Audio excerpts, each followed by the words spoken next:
السلام علیکم۔ شہادت امام حسین۔ حضور اقدس کا ارشاد پاک ہے کہ جب کسی شخص کی عمارت کی بیعت کر لی جائے تو اس کے بعد کسی دوسرے شخص کو یہ حق حاصل نہیں کہ وہ لوگوں کو اپنی خلافت کی دعوت دے۔ ایسے شخص کے بارے میں آپ نے بہت سخت الفاظ استعمال فرمائے تھے۔ یزید کے زمانے میں موجود صحابہ کرام کے سامنے حضور اقدس کے یہی مقصد ارشادات تھے۔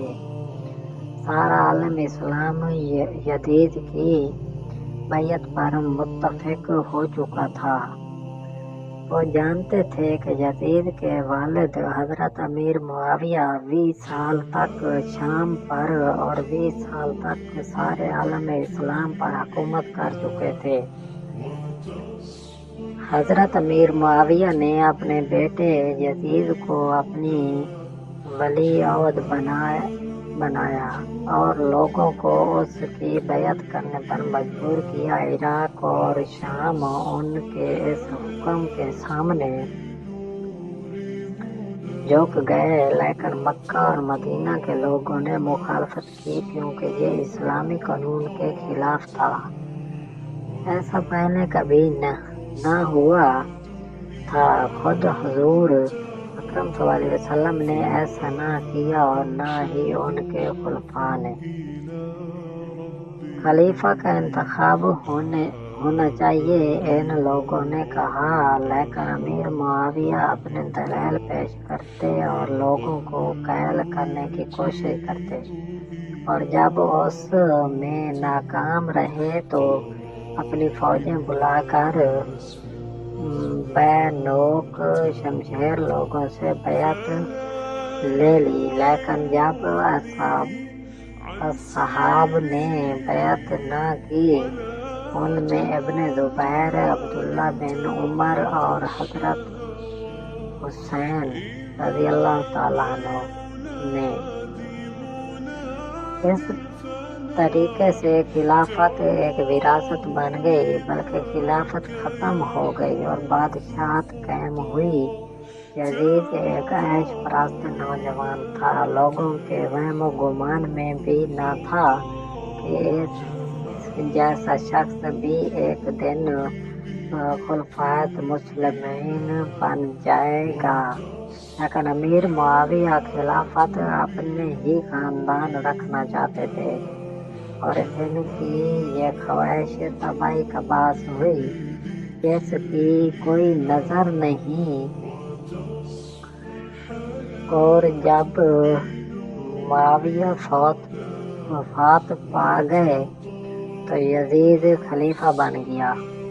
سب سے پہلا کام جو یزید نے کیا وہ یہ تھا کہ ہر ایک سے اپنے خلافت کی بیعت لی۔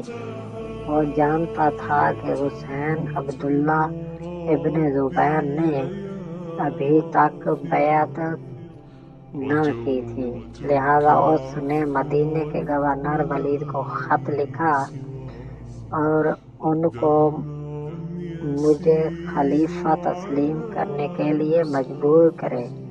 ولید کو نئے خلیفہ کے سخت احکام مردان بن حکم نے جو اس کے پیش روتے ان کو مشورہ دیا کہ تینوں قصورواروں کو بلا کر انہیں سختی سے خلیفہ کی اطاعت پر مجبور کیا جائے۔ حضرت عبداللہ عمر بالکل بے ضرر انسان تھے۔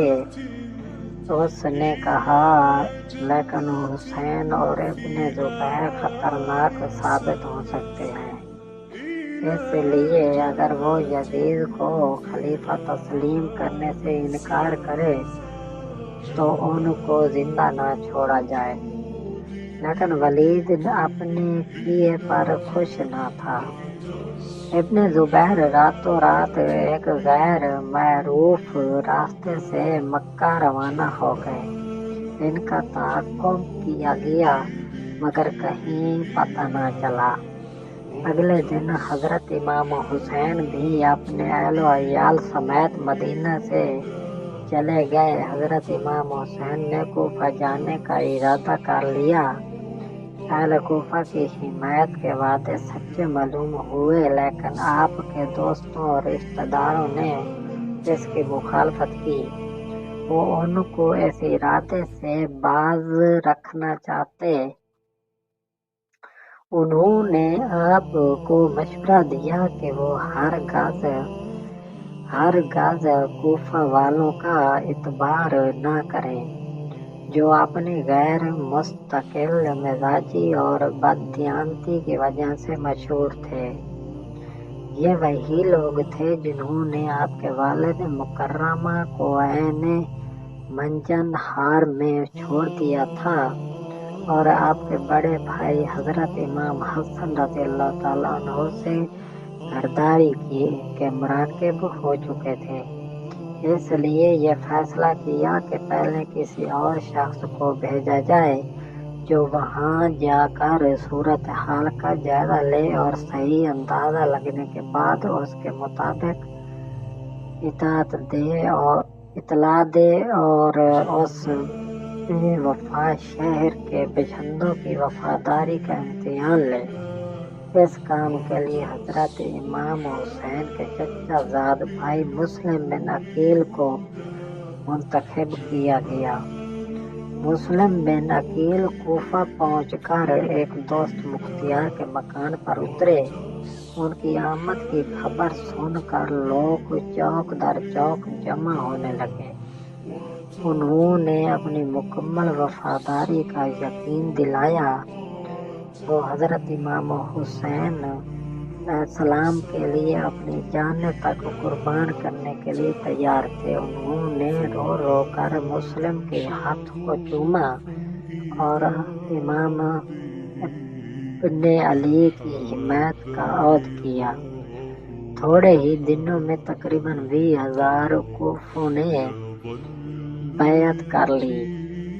مسلم جان نثاری کا ایسا شاندار مظاہرہ دیکھ کر بہت خوش ہوئے۔ اب اہل کوفہ کی وفاداری کو اپنے کی نظروں سے دیکھنے کی کوئی گنجائش نہ تھی، لہذا آپ نے حضرت امام حسین کو ایک خاص الچیلی عباس بن آل شعیب کے ہاتھ ایک خط ارسال کیا اور آپ کو بلایا تاخیر چلے آنے کی دعوت دی، کیونکہ حالات بالکل آپ کے حق میں تھے، لیکن کوفہ والوں نے غداری کی۔